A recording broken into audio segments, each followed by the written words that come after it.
o bebê nasceu, parto normal, tudo maravilhoso, né? Já estava amamentando em casa, mamãe liberada, né? Para atividade física quando? Pois é. Isso sempre tem que ser visto com o médico que está cuidando dela, né? Certo. Mas, de maneira geral, se é um parto normal, em 15 dias ela pode voltar. Olha só. Em 15 a 30 dias, a depender de algumas coisas. Quais coisas? Se ela teve laceração, se ela teve ponto no períneo, Aham. né? Como é que foi o sangramento, se ela espoliou muita hemoglobina, como é que ficou ali. Mas, por exemplo, teve um parto normal, não teve laceração, tá super bem. 15 dias ela tá liberada, na grande maioria das vezes. E aí eu já vi também mulheres que competem, às vezes, falando: nasceu, em 4 dias eu estava voltando a treinar. Meu Calma. Deus. Calma. Aliás, isso, né, uma outra coisa importante para a gente falar, tem essa questão da recuperação do corpo, mas tem a questão da amamentação, né? Sim. Então, o exercício físico, às vezes, tem muitos mitos. O exercício seca o leite, não sei se você já ouviu ouvi falar, isso. né? Já. Não é exatamente isso, né? O que seca o leite é a mulher não estar devidamente hidratada, Desidratação. né? Porque na amamentação ela tem uma necessidade de ingesta hídrica absurda, que aumenta muito por conta da taxa metabólica dela que está aumentada, né? Mas se ela for fazer exercício físico, ela tem que ainda acrescentar mais ainda. Então, ela tem que estar bem hidratada. Sim. Então, essa é a principal questão. Não é o exercício físico que vai... Quer dizer, tudo sendo feito, ela não pode exagerar também, né? A questão do moderado também. Do tanto moderado. Na atividade física. E sentir o corpo, né? Eu acho que, assim, quem é atleta ou quem é atleta amador tem essa consciência corporal, né? Vê que já está chegando numa uma taxa extenuante, então para, né? Ouve o que o seu corpo está pedindo, você não, vamos descansar, vamos parar um pouco. Você tem que ter energia para cuidar do seu bebê, né? Afinal, Tem essa também, né? porque é outra maratona, né? Não Nem é? nasceu. A privação outra de sono. privação de sono. Realmente, a atividade física vai ajudar você até a performar melhor nesses poucos intervalos de sono, porque você apaga, dorme bem profundo, já volta, acorda com o bebê chorando, já amamenta, tudo certo. Mas aí, 15 dias depois, ela voltou a treinar, conseguiu manter Do esse parto ritmo. normal, Do né? parto normal. Cesárea é diferente. Conseguiu manter esse ritmo, conseguiu manter a amamentação. Então, você percebe-se que a atividade física, ela só reforça a saúde da mulher e a saúde do bebê. Exatamente. Então, a gente pode chegar nessa conclusão. Podemos chegar nessa conclusão. E no pós-parto cesárea, ela usualmente consegue retomar seus exercícios físicos, a depender da liberação do médico dela, depois uns 45, 60 dias. Uns 2 meses. Por conta de toda a cicatrização, né? Recuperação. Exatamente. Então, gente, tenham consciência, né? Façam as coisas direitinho, aqui a doutora explicando. E agora quero saber dos proibidões. Quais são as atividades físicas que a gente tem que ficar distante se engravidar? Se engravidar.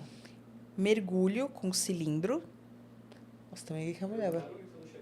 Perguntaram? Perguntaram Pois no chat. tem sempre algumas perguntas, sabia, sobre o mergulho? Então, porque é o que a gente fala, a mulher acha que tudo é proibido. E veja, mergulho com cilindro, que não é nem tão comum, né? E escalada. Sabe aqueles esportes que você escala? Sim. Principalmente em grandes alturas, mais do que 1.800 metros. Mas por conta da altitude? Da altitude. Mas se a mulher pratica escalada em indoor, não tem problema? Esses são os proibidões, esses que eu acabei de falar. Mas tem umas ressalvas. A gente sempre tem que prezar pela segurança da grávida, né? Então, por exemplo, se ela vai escalar... mesmo que seja indoor, por exemplo. Será que é o mais indicado? Não, porque ela pode ter queda. Agora, se for ver proibido, protocolarmente, não. O ciclismo, né? O ciclismo bike, outdoors, né? Não é muito recomendado também. Ela pode ser atropelada. Né? Porque ela pode ser... Principalmente assim, falando do Brasil, tá? Por quê? Porque tem lugares do mundo que tem aquela reta assim, ó, que às vezes tem atletas que vão com o seu treinador ali, ela tá numa reta, não tem ninguém do lado, aí ela pode fazer algumas escolhas. Mas na grande maioria das vezes, na nossa realidade, aquelas que tem eles vão em grupos, né? Sim. E tudo, que um pode realmente encostar no outro, cair. Se você cai, você pode bater sua barriga, né? Principalmente depois do primeiro trimestre, porque o que acontece? No primeiro trimestre, o útero, ele está intrapélvico. Então, a parte óssea protege o útero. Agora, segundo trimestre, depois de 15 semanas, o útero saiu da pelve. E a pelve não, a parte óssea não protege mais o útero.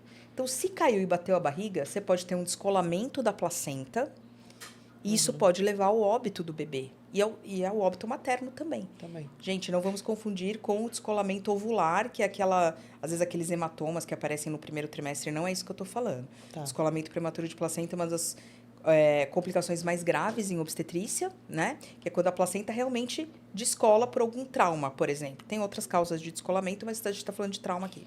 Então, tudo que pode levar a um descolamento prematuro de placenta, a gente não recomenda. Ciclismo outdoor, não. Então, o que ela pode fazer? Indoor, pode fazer em casa. Tem aquelas atletas que fazem no rolo, sabe? Que elas colocam a bike delas mesmas e vão em casa. Elas podem fazer. Ou, né, nós, réis mortais, que não somos Uma atletas... bikezinha normal. Uma bikezinha normal, tá tudo certo. O problema não é o pedalar.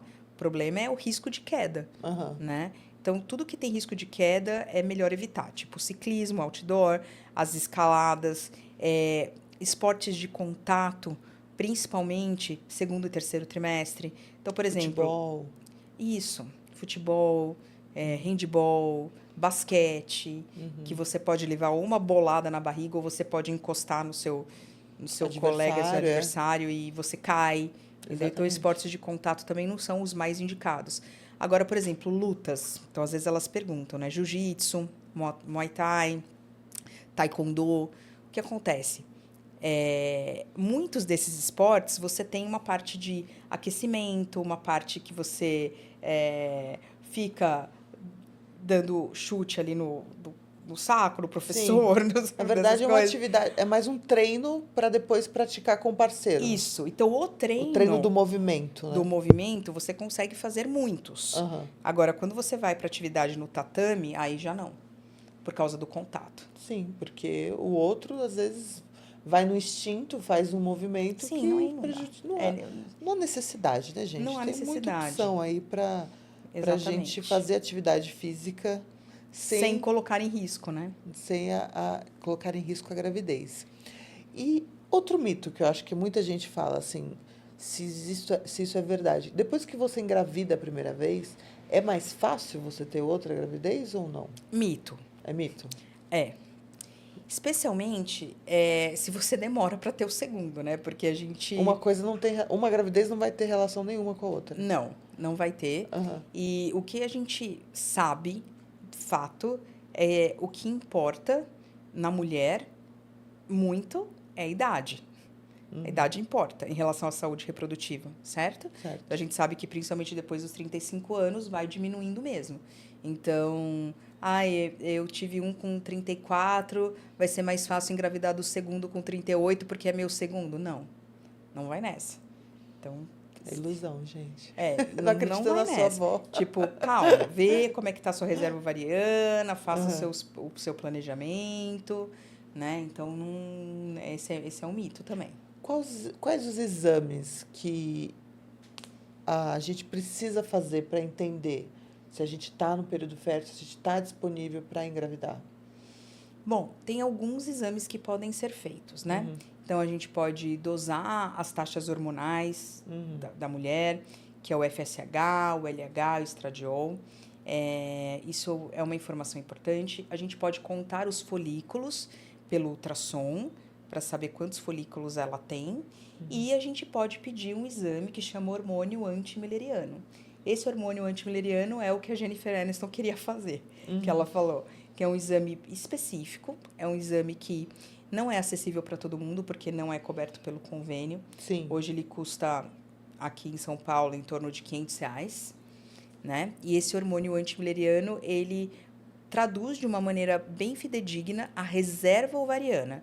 Então, quantos de óvulos tem ali, tá? Então, tem um número que a gente sabe que é ótimo, entre 2 e 3, e a gente sabe que abaixo de 1 é uma baixa reserva ovariana, Certo. né? Então, às vezes a gente se surpreende. Eu, esse mês, atendi uma moça com 31 anos que estava querendo se preparar. Eu falei, olha, você tem 31 anos, você não tem 35 nem mais, mas como você quer ter 2 filhos e tal, eu quero pedir seu hormônio antimileriano para te dar uma ideia da sua saúde reprodutiva. Para fazer o planejamento a longo Para prazo, né? fazer o planejamento a longo prazo, conversar com o marido, ver.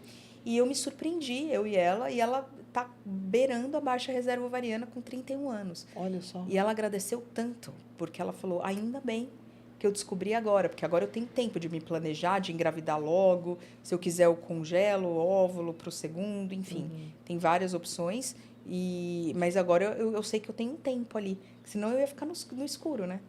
É, ia engravidar do primeiro, e aí cair nesse mito, se agora é mais fácil, segundo, né? E acabar não conseguindo realizar, né? É, então. As duas gestações.